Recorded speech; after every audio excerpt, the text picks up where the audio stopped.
Remember this one? Broken fans, and it was artifacting so much I couldn't even read BIOS on this one. It's 390X, right? I think it says X. I'm not sure about it. Look, new fans, Asus.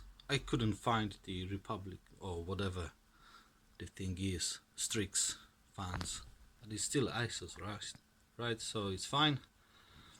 And ta-da! 319.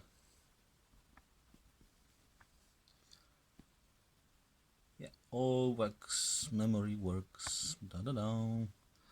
So another good one for the win. There it is, connected to HDMI, running even 150 frames per second, I think.